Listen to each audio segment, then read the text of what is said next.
Well, hi and welcome to another LRCC Soundbite. One day, many years ago, in Israel, a man was sitting by the side of a road. He was sitting in his usual spot, begging for any help at all from the people who would walk past. He couldn't do much more. After all, back then, there were no opportunities in society for a blind man. He heard a crowd coming.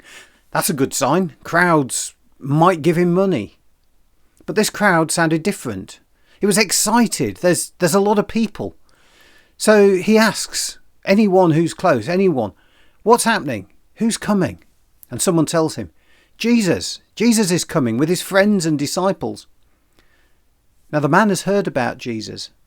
After all, when there's a teacher travelling around who is healing people, even reversing blindness so people can see again, well, news travels fast. And the man knows this is his chance.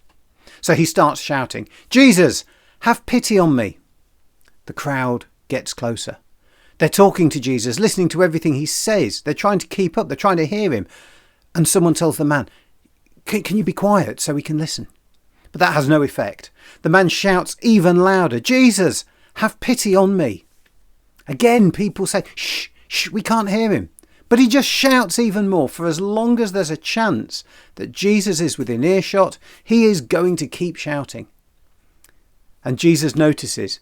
He sees what's going on and he stops. And he asks the crowd to help the man come over to him. A couple of them go over and help him to his feet, and they lead him gently over to where Jesus has stopped. And what happens? Is Jesus angry? Does he tell him off for shouting? Is Jesus filled with pity? Does he heal him immediately? Does Jesus give him some words of great wisdom? Well, no. Actually, what Jesus does right there and then is ask him a very simple question. What do you want me to do for you? The crowd are thinking, oh, come on, isn't it obvious? The man takes a pause. Is this really what he's been asked? Is this what he should be asking Jesus for?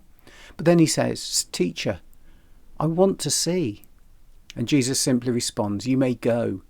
Your faith has healed your eyes. I wanted to share that story because I think it has a really important message in it. Even when we think something might be obvious or even implied, God doesn't force himself on us. He asks us, what do you want? Jesus wasn't in the business of simply granting wishes. He wasn't and still isn't some kind of divine genie.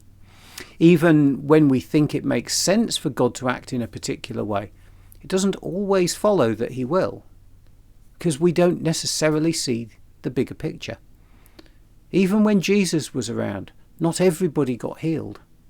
Not everybody got the message they wanted when Jesus spoke. But everyone always had a choice. Free will. It's one of the key things that makes us who we are. We have the freedom to make our own choices.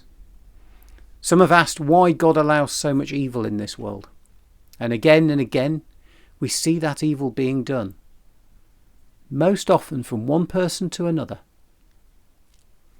Yes, God could force his will on us and turn us all into robots, but then where would there be room for friendship, for relationship, for love? Free will and choices are part of who we are. We have a choice to make. To listen to God and to find out more about what he has to say, or not. It's our choice. If you do want to find out more or explore Christian faith for yourself, do feel free to make the choice to come and see us one Sunday afternoon. Or you can get in touch over email. Nothing is forced. I suppose an advert might say there's no obligation. Just an opportunity for a conversation. God bless you. I hope you have a great week, and I'll see you next time.